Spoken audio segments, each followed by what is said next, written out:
തെയ്യം കലാകാരന്മാർക്ക് അർഹിക്കുന്ന അംഗീകാരം ലഭിക്കുന്നില്ലെന്ന് സ്പീക്കർ എൻ ഷംസീർ. തെയ്യം കലാ അക്കാദമിയുടെ നേതൃത്വത്തിൽ മാഹി മലയാള കലാഗ്രാമത്തിൽ സംഘടിപ്പിച്ച ആദര സമർപ്പണം ഉദ്ഘാടനം ചെയ്ത് സംസാരിക്കുകയായിരുന്നു സ്പീക്കർ. ജീവിതം തെയ്യത്തിനായി ഉഴിഞ്ഞുവച്ചവരാണ് ഓരോ തെയ്യം കലാകാരന്മാരും. എന്നാൽ സമൂഹത്തിൽ അവർക്ക് അർഹമായ പരിഗണന ലഭിക്കുന്നില്ല.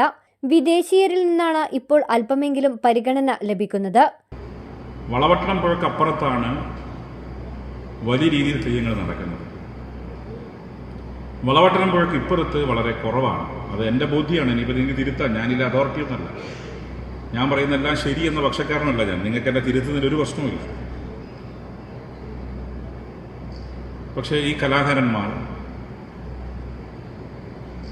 നമ്മുടെ സമൂഹത്തിൽ അവർക്ക് ലഭിക്കേണ്ട അംഗീകാരം ലഭിച്ചിട്ടില്ല.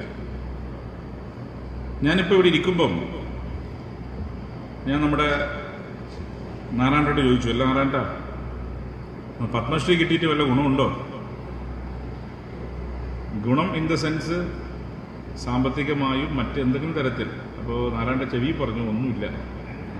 തെയ്യം അനുഷ്ഠാന കലയെ സംരക്ഷിക്കാനും വരും തലമുറയെ പഠിപ്പിക്കാനും അവയെ പരിപോഷിപ്പിക്കാനും സാധിക്കേണ്ടതുണ്ടെന്നും സ്പീക്കർ എൻ ഷംസീർ പറഞ്ഞു. തെയ്യം കലാ അക്കാദമിയുടെ നേതൃത്വത്തിൽ സംഘടിപ്പിച്ച തെയ്യം കലാകാര ആദരവ് സമ്മേളനം മാഹി മലയാള കലാഗ്രാമത്തിൽ ഉദ്ഘാടനം ചെയ്ത് സംസാരിക്കുകയായിരുന്നു speaker. Theyyam Kala academy chairman doctor A P. Sreedharan അധ്യക്ഷത വഹിച്ചു. Doctor Y V. കണ്ണൻ, കീച്ചേരി രാഘവൻ തുടങ്ങിയവർ സംസാരിച്ചു. News bureau, Thalassery.